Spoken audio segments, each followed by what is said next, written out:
بسم اللہ الرحمن الرحیم۔ شروع اللہ کے نام سے جو بڑا مہربان نہایت رحم والا ہے۔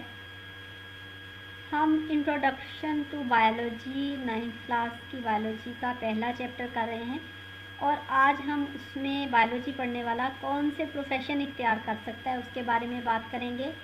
جیسے ہم ڈاکٹرز کے بارے میں بات کر چکے ہیں، آج ہم کچھ دوسرے پروفیشنز یا پیشوں کے بارے میں بات کریں گے جو بایولوجی پڑھنے والا اختیار کر سکتا ہے۔ اس کا مقصد یہ ہے کہ آپ کو انفارمیشن ملے، اور جب آپ میٹرک یا ایف ایس سی کر لیں تو آپ کو ڈاکٹر انجینئر کے علاوہ بھی آپ کے سامنے پیشے ہوں جن میں آپ جا سکتے ہیں۔ تو ایک پیشہ ہے فشریز کا، جس کو ماہی پروری کہتے ہیں۔ تو ایک تو جو ہے ماہی پروری یا مچھلیوں کا کاروبار جو ہے، سمندر سے مچھلیاں پکڑی جاتی ہیں یا نیچرل ریسورسز سے، اور دوسرا جو ہے وہ مچھلی کے فارم بھی بنائے جاتے ہیں۔ پاکستان میں ایسے شعبے موجود ہیں جو مچھلی کی پیداوار اور معیار بڑھانے کا کام کرتے ہیں، اور آپ اس میں جو ہے وہ اچھے خاصے پیسے کما سکتے ہیں، کیونکہ مچھلی جو ہے وہ پاکستان میں بہت پسند کی جاتی ہے۔ پاکستان میں یہ پیشہ زوالوجی یا فشریز کی بیچلر یا ماسٹر لیول کی تعلیم کے بعد اختیار کیا جا سکتا ہے، لیکن آپ فش فارم جو ہے خود اپنا بھی بنا سکتے ہیں۔ اس کے لیے پاکستان کی یونیورسٹیز جو ہیں وہ کورس بھی کرواتی ہیں۔ پھر ہے ایگریکلچر۔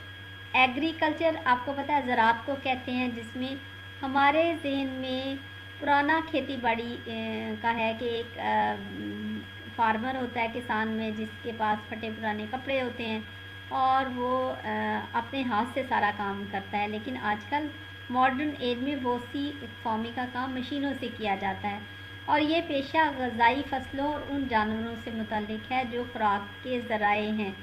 تو یہاں اس پیشے میں پڑھے لکھے نوجوانوں کے آنے کی ضرورت ہے تاکہ وہ اس کو جدید بنیادوں پر استوار کریں۔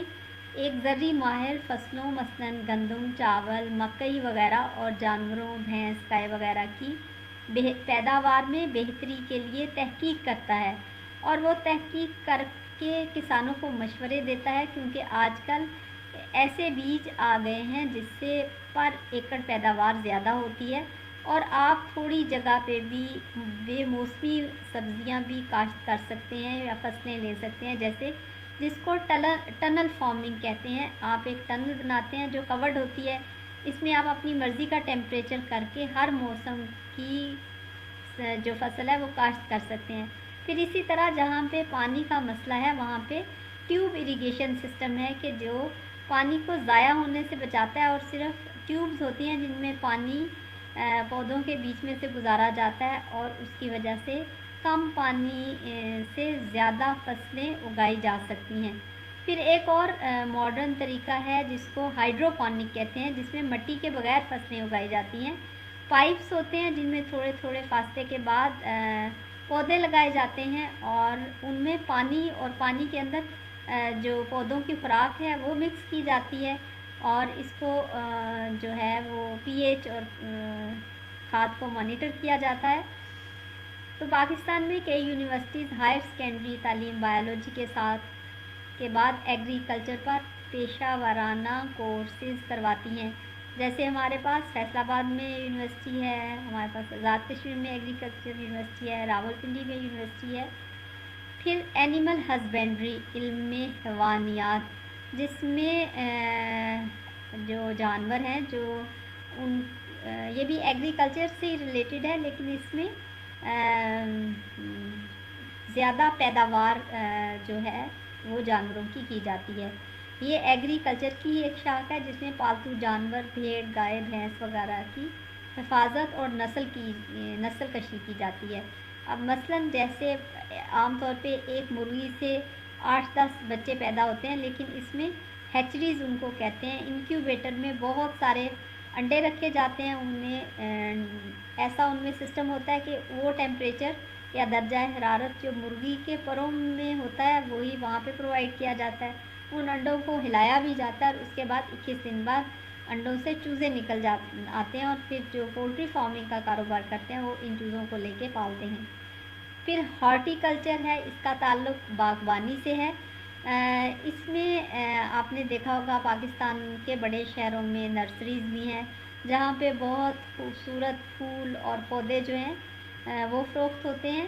تو اس کا ماہر آرائشی پودوں اور پھلوں والے پودوں کی موجود اقسام کی بہتری کے لیے اور نئی اقسام پیدا کرنے کے لیے کام کرتا ہے، اور یہ بھی ایک بہت پرافٹ بخش کام ہے، ہارٹی کلچر، خوبصورتی اور آرائشی پودے پیدا کرنا۔ پھر فارمنگ ہے، فارمنگ میں پولٹری فارمنگ ہے۔ اس میں پولٹری فارمنگ میں دو طرح کی مرغیوں کو لوگ رکھتے ہیں، ایک گوشت والی جن کو اور ایک انڈے دینے والی مرغیاں۔ مرغی جو ہے وہ 6 ماہ کے بعد انڈے دیتی رہتی ہے اور پھر 1 سال تک دیتی رہتی ہے۔ تو اس طرح شیڈ میں بہت ساری مرغیاں پالی جاتی ہیں۔ اسی طرح ڈیری فارمنگ بھی ہے جہاں پہ دودھ دینے والے جانوروں کو رکھا جاتا ہے اور ان کی اس طرح سے افزائش کی جاتی ہے کہ وہ زیادہ دودھ دیں اور پروٹین سے بھرپور گوشت بھی پیدا کریں۔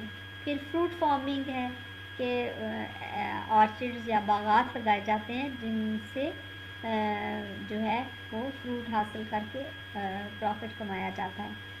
تو پھر اس کے علاوہ ایک فارسٹری ہے۔ فارسٹری کا مطلب ہوتا ہے جنگلات کی حفاظت اور ان کے پھیلاؤ کے مطابق کام کرنا، کیونکہ جنگلات کسی بھی ملک کے پھیپھڑوں کی حیثیت سے کام رکھتے ہیں۔ اگر آپ کے ملک میں جنگلات زیادہ ہوں گے تو لوگ صحت مند ہوں گے، کیونکہ جنگلات جو ہیں وہ ان کے بہت سارے فائدے ہیں۔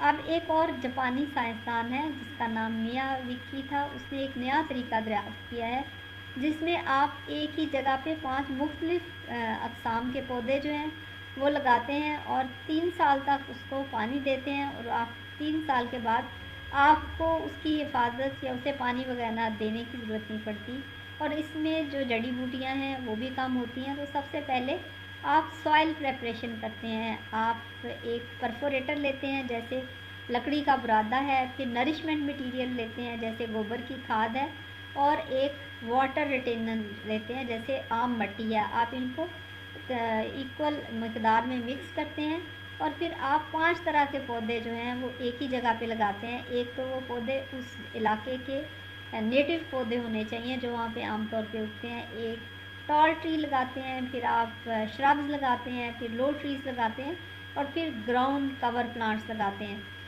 پھر ہے بائیو ٹیکنالوجی، جو ایک بایولوجی پڑھتا ہے۔ ہم نے پہلے بھی دیکھا تھا کہ بائیو ٹیکنالوجی میں جو بایولوجی ہے اس کو ٹیکنالوجی سے جوڑ دیا جاتا ہے، اور اس میں ایک ایسی پروڈکٹس بنائی جاتی ہیں جس سے انسانوں کو اور دوسرے انوائرمنٹ کو فائدہ ہو۔ تو اس کی بہت ساری اپلیکیشن ہے۔ اس میں میڈیکل بائیو ٹیکنالوجی ہے، جس طرح سی ٹی اسکین مشینیں اور ویکسینز بنائی جاتی ہیں، نئی نئی دوائیاں آ رہی ہیں۔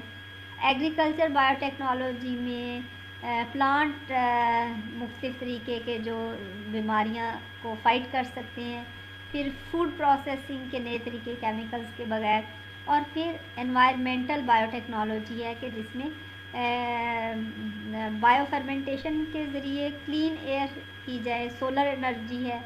تو پیارے بچوں، اس کے لیے بہت ضروری ہے کہ آپ اپنی عادات اچھی بنائیں، اس میں اپنی باڈی کی حفاظت بھی کریں، اپنے مائنڈ کو بھی علم حاصل کریں، علم کو عمل میں لائیں، عملی مہارتیں حاصل کریں، روز ایکسرسائز کی عادت بنائیں، اپنے ایموشنز کا بھی خیال کریں۔ آپ کے گھر میں ماں باپ ہیں، بہن بھائی ہیں، ان کی خدمت کریں، ان کے ساتھ اچھے طریقے سے پیش آئیں، خوشی غمی میں شریک ہوں، ان کے لیے آسانیاں پیدا کریں، اللہ کا ذکر کریں، دعا کریں، قرآن مجید کی تلاوت کریں۔ یہ اپنی زندگی کی ہیبٹس بنائیں، اچھی عادات بنائیں، روز کا کام روز کریں، کیونکہ آپ جب پڑھ کے نکلیں تو آپ کے پاس مہارتیں بھی ہوں، آپ اپنا باس خود کریں۔ اتنے زیادہ آپ کو جو پیشے ہیں وہ بتائے ہیں، تو آپ پڑھنے کے بعد ان میں عملی مہارت بھی حاصل کرنے کی کوشش کریں اپنی پڑھائی کے دوران، کہ آپ اپنا کاروبار چھوٹا موٹا خود شروع کر سکیں، اور آپ نوکری کی طرف نہ دیکھیں، کیونکہ نوکریاں تو دن بدن اب کم ہی ہوں گی۔ تو تو آپ کو اپنی مہارتیں اتنی حاصل کرنی چاہیے کہ آپ اپنا کام خود کر سکیں، اپنے باس خود بنیں۔ امید ہے آپ کو سبق پسند آیا ہوگا۔ اس چینل کو سبسکرائب کریں، اس ویڈیو کو لائک اور